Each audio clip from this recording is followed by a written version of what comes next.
Trump's problem here is a fundamental one, and that is before he can dispatch Marco Rubio, he must first dispose of Ted Cruz. Ted Cruz at this point has no prospect of being the nominee. And although I have to admit, I was initially very impressed with Ted and his current rhetoric and his brief record in the U.S. Senate, when I dug in further, everything I found was troubling. He was a top issue advisor to George W. Bush. It was Ted Cruz who recruited John Roberts to the Bush team. John Roberts, as Supreme Court Justice, would ultimately give us Obamacare. Ted went to Harvard and Princeton. Not many conservatives coming out of there. I'm just saying, as he would say. His wife, Heidi, deputy NSC director to Condoleezza Rice, then deputy U.S. trade representative to Robert Zellick, where she worked on our current China trade policy. By the way, Alex, those things are airbrushed out of her wiki biography like they never happened. Then she goes on to work for Goldman Sachs.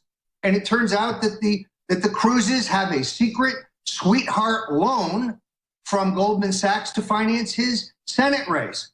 And then Ted lies and says, no, the money to finance my Senate race came from my wife cashing out her retirement. But there was no cash out of her retirement. Turns out it's a loan. Now we learned that Heidi Cruz is a member of the Council on Foreign Relations, where she worked on some of their crazy lefty one world government schemes. Bottom line, I just don't trust Ted Cruz. I don't really believe that he's a conservative. I think he's a self-styled Trojan horse with a very short record as a conservative to position him solely for this race. He is an insider acting like an outsider. So he could be the ultimate sleeper operative. I think he's the Canadian Manchurian candidate. He's in this race right now to draw votes from Donald Trump so that Donald Trump can fall to Marco Rubio. It's a 1-2 play. I'm sorry, I just don't buy the idea that Ted Cruz is committed to the liberty agenda. He's committed to the CFR agenda, to the Goldman Sachs agenda. What do we do then? I mean, look, obviously we get your book, put that on screen. We sell it. We bought a bunch of them. They're selling out. InfoWarsStore.com. Jeb and the Bush crime family, it's now available. But we also have his book on the Clinton's war on women. Give this to these women we talk to that say, I'm voting for her because she's a woman, period. It's going to be a war, folks, to get the information out.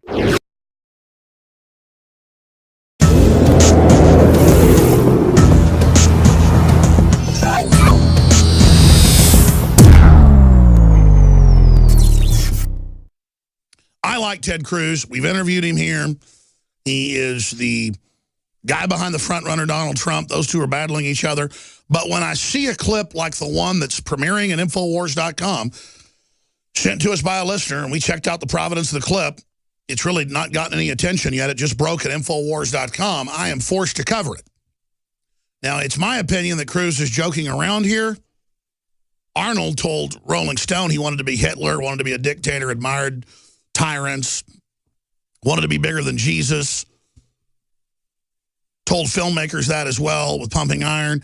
So with Schwarzenegger, we know his actions. We know he'd like to be a dictator. His dad was an SS officer. You know, the rest is history. But in the case of Ted Cruz, I mean, I want to see the full clips of this.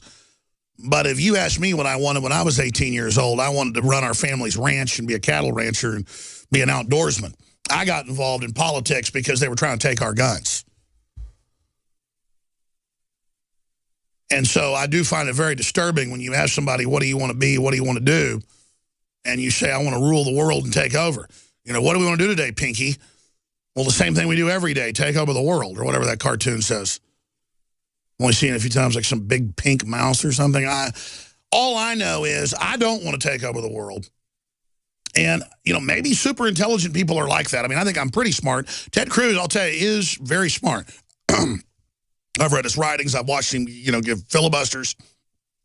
He's obviously in the top 1% of smartest people, or less. And he's a constitutionalist on many fronts. He needs to explain this clip, though, because it's the exact type of stuff we're facing. Here I am talking about how we're having a dictatorship of the bureaucracy. The power structure is turning the presidency into a dictatorial office. That's different than the president being a dictator and staying in office. We're just getting an imperial post. that operates outside of the Constitution. And no one can deny that process is almost complete. You don't hear folks saying America's a free country anymore, do you? Oh, we give up our liberty for security. But you don't get security when you give up liberty. You get enslavement.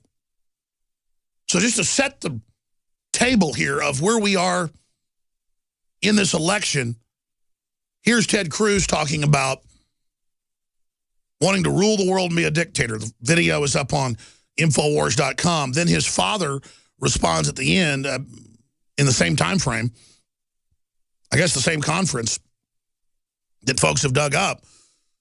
You know, Ted wants to rule the world. What do you think? And then Ted's father responds, well, I don't think he should end up ruling the world. Here's the clip. What I want to do in life. Well, my aspiration is to, be in a teen tit film like that guy who played Horatio. You know, he was in Malibu Bikini Beach Shop. Well, other than that, take over the world domination, you know, rule everything, rich, powerful, that sort of stuff.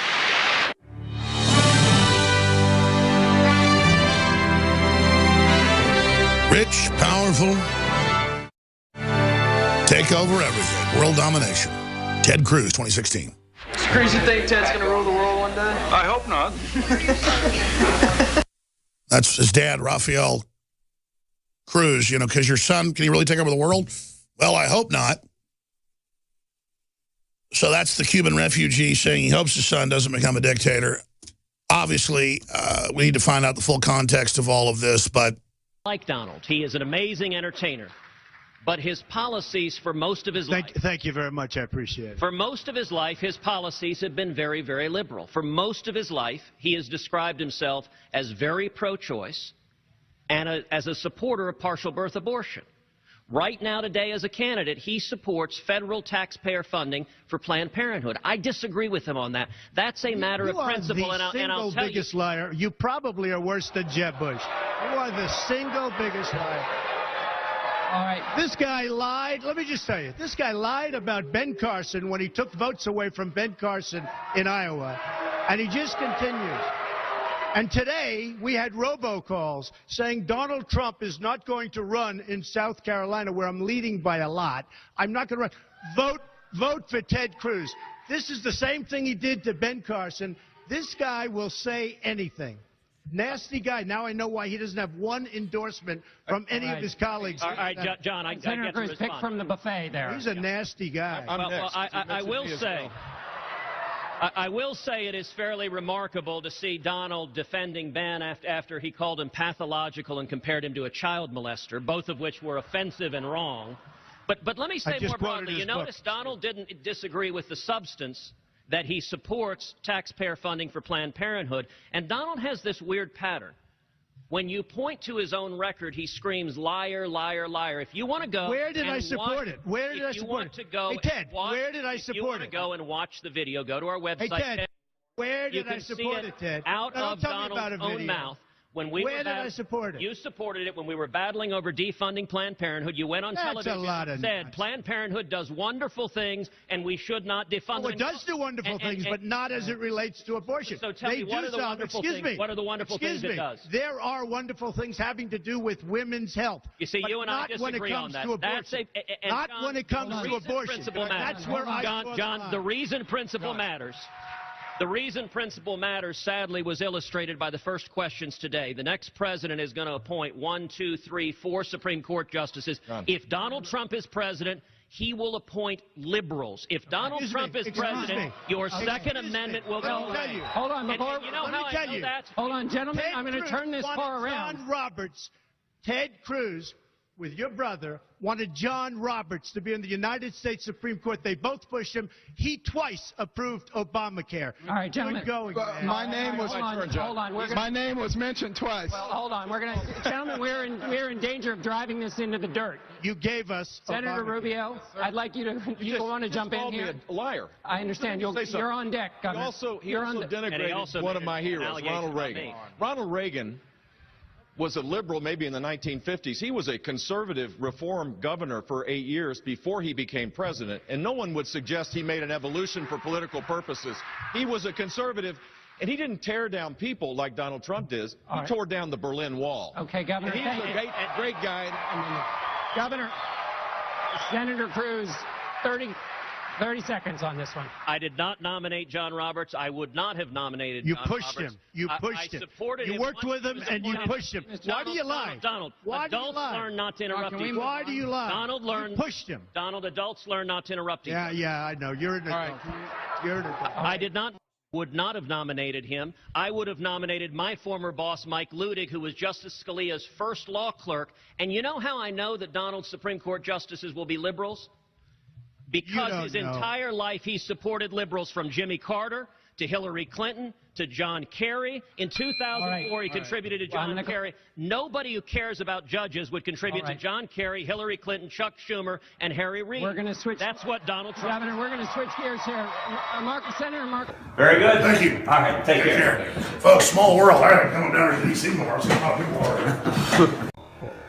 Very good. Thank you. All right, take care. Folks, small world.